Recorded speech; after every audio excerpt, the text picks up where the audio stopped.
physical. Step number 2, may exam tayo mamaya. Mag-exam tayo dito. Step number 1, physical. Number 2, create storage pool. Number 3, create virtual disk. In that sequence. Papakita ko lalabas sa exam to, ha?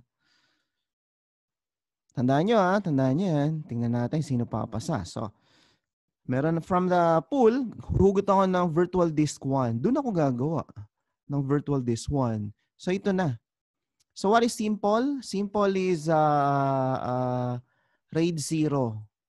Meaning, any data written on disk 0, and let's say na-corrupt, goodbye data. Okay? Mirror naman, any data written on disk 1 will be written on disk 0. So, ibig sabihin, may resiliency. Malinaw ba? RAID 5, minimum of 3 disk. Pag nasira ang isang physical disk, intact pa rin ang data. Okay? So, parity tayo. You need minimum of ilan disk? 3. Tatlo, ha? Tatlo. Sa exam, tatlo, ha? So, thin, meaning minimum size, no? So, anong size ha-adjust natin? Di ba 300 gig yun? No? So, hindi ka pwede mag-type ng 300 kasi meron pa yung overhead. Tingnan nyo, mag-error yan. Ay, hindi mag-error. Kinain niya 300. Okay? That's good. 300. Kasi 326 yan actually. So, meron na tayong virtual disk. Step number 4, you need to create a volume. Okay? From vDisk na 300 gig, mag-assign lang tayo ng 150 gig volume. Pag sinabing volume, drive yon. So, drive E. Okay? Drive E. Lagyan natin data. Nakasunod ba? Nakasunod?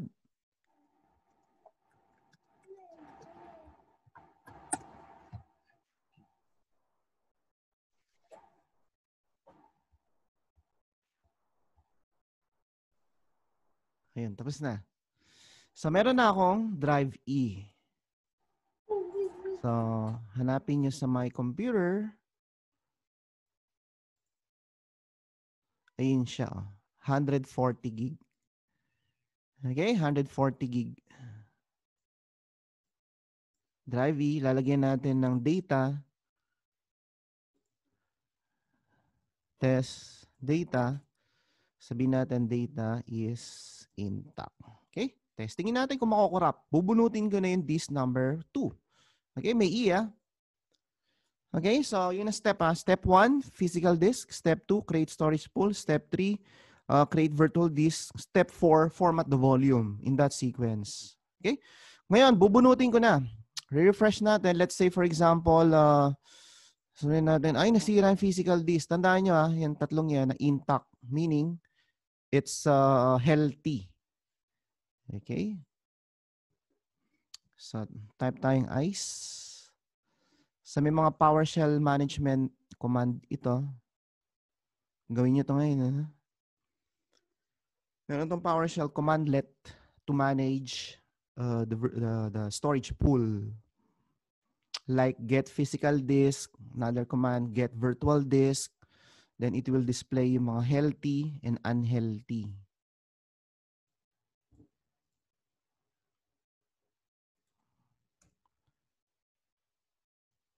So command get physical disk.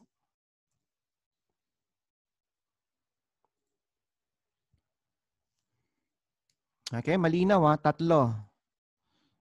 Healthy. Okay, tatlo healthy. Yan yung physical. Virtual yung pang-apat. Healthy ha, healthy. Can you pull? No, kasi it's already part of the storage pool number 1. So pag-get virtual disk,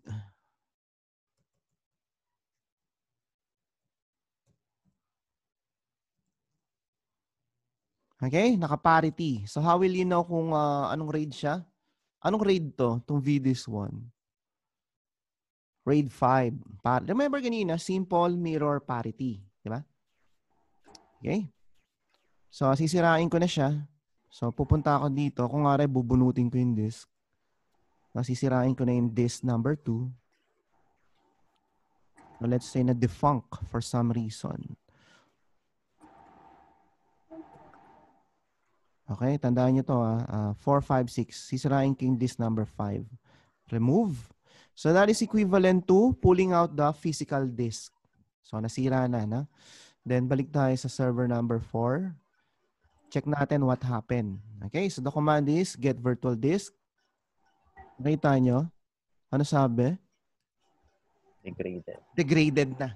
So, re-report nyo, sir, degraded na ho yung ating storage pool. We need to replace the disk. No? Isa pa. So, that's how you manage, no? Physical. Oh, ano sabi? Lost communication. Kasi nga, binunot ko yung hard drive. Binunot ko siya, di ba? So, lost na. Ngayon, ang question doon, is the volume still intact? Di ba we created RAID 5? So, kailangan intact pa rin siya. Ayun pa rin siya. Oh? Hindi nasira yung volume. Okay, ayun yung test data. Baka naman corrupted na yan. Buksan natin, ha? O, ano sabi? Data is intact pa rin. Even though nasira yung disk na isa, no? So, makikita nyo dito sa baba, kung re-refresh nyo to, no? May isang damage disk dito. Makikita ninyo. Yun, no? Damage na. No? Sira na yung disk. Kasi nga binunot ko eh. Okay? Pero magtataka kayo, bakit 300 gig pa rin, di ba? Kasi nga naka-RAID 5. Okay? So, yan ang RAID 5. Any question? Ay, sir? Yeah, go ahead. Anong kaibahan yan, sir, sa ano? Yung sa RAID controller ka ng server mismo magagawa ng RAID? Same lang. Ito kasi software-based. Yung sa hardware-based naman yung sa physical. So, parang sir, para may option ka na kunyari pwedeng software-based yung gamitin mo. Yes. Kunyari magse-setup ka. So, para kapag magse-setup ka ng server na kunyari physical, yung isang drive lang doon yung sa OS, sir, no? Tapos yung ibang actually, drive, dalawa. Naka-mirror siya. Okay. Naka-RAID 1 yung OS. Tapos yung ibang disk, hindi mo siya i-RAID, sir. Kailangan i-RAID 5 mo. I-RAID physical, sir. Oo, yung physical. Re-RAID 5 mo siya. I-RAID pa rin siya. Tapos dito may software pa din. Software-based naman, RAID 5 din. So, doble-doble. Mag-RAID ka ulit software. Okay. Kahit masira yung physical doon, okay lang. Naka-RAID 5 naman ako. Di ba? Okay, so exam tayo. And any question pa? Sige. So, I'm gonna show you paano share ko to. Kung ano yung mga exams. Share. Share.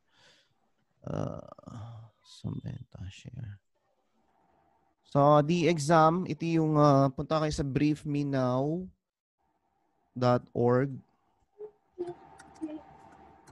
Okay, nakita nyo yung Explorer ko?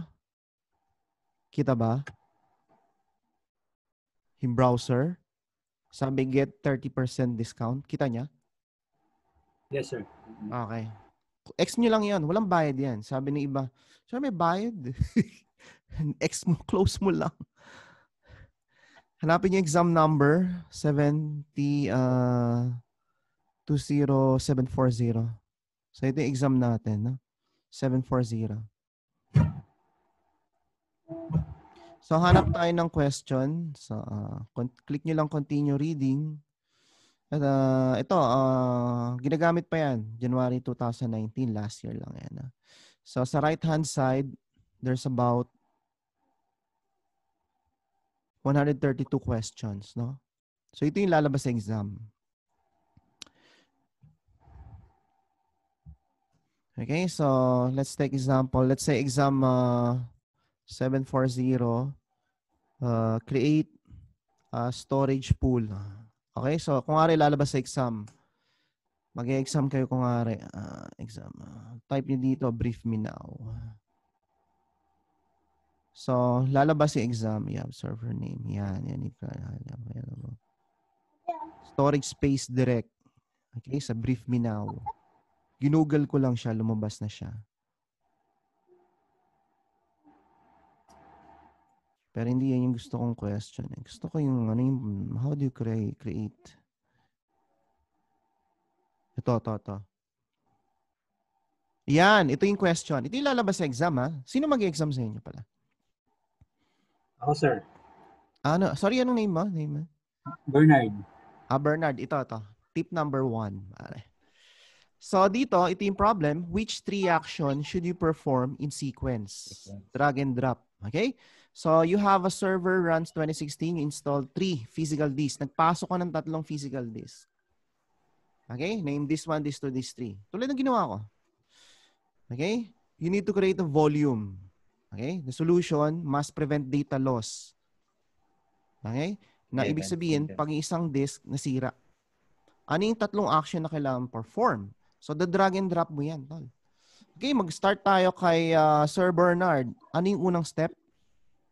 So, from this pool, from these boxes, pipili ka lang isa, drag mo dito.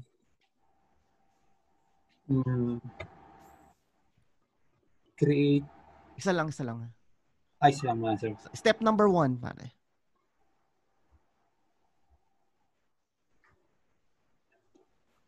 Create a volume. Ako, sir. Yan, hindi ko madadrag kasi ano to eh. Kumbaga cheat sheet yan. Sige. Take note ko na lang.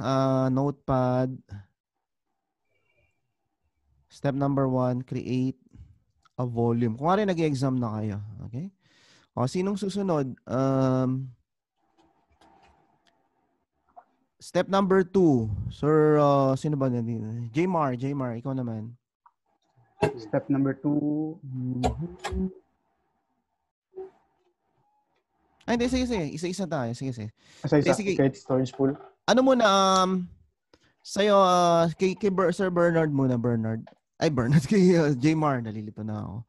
Pangalawa, step number 1, 2, and 3, Jmar. 1, 2, and 3? So, kompleto. Yung una is create a virtual disk. Okay, create a vdisk. Okay, step number 2, sir. Create a storage pool. So, storage pool. Then create a volume. Number 3. Create a volume. Create a volume. Okay, balikan kita, Sir Bernard. Thank you, Sir Jmar. Step 1.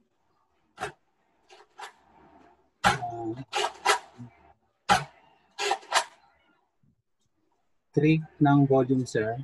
Tapos pangalawa yung storage pool. So, volume. Number 2, storage pool. 3.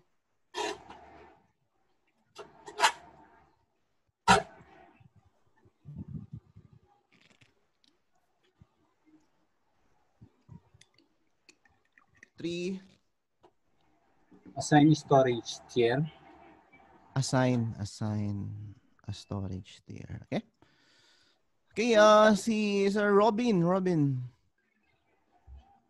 Wait. Okay. Storage pool, virtual disk, and volume. Virtual disk. Then 3, volume. Okay, si Sir Janiel.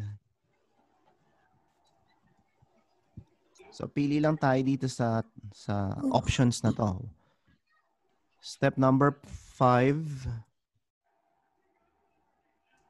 Step number 1 pala. Sir Janiel. Nakamute yata si Sir Janiel Nation. Sir.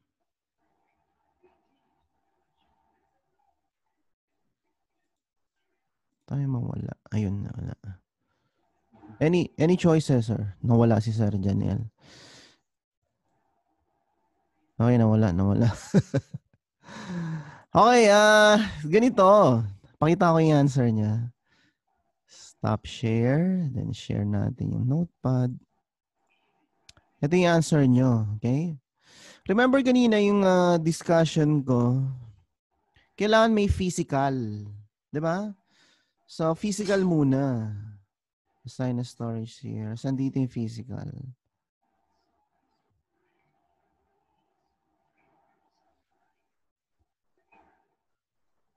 Okay, since wala dito physical, anong ginawa niya? No?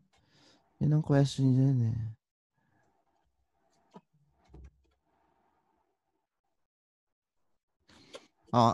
Since yan ang option nyo, huling-huli ang VD, ang volume. Huling-huli ang volume, no? Remember, finormat ko drive E, di ba? Nagkaroon tayo ng drive E. Okay? Before volume, ano ginawa ko? From the VDs, di ba? VDs. Yan, dyan ako kumuha ng volume. Pero before VDs, ano ginawa ko? May storage pool eh, di ba? Kumuha ko.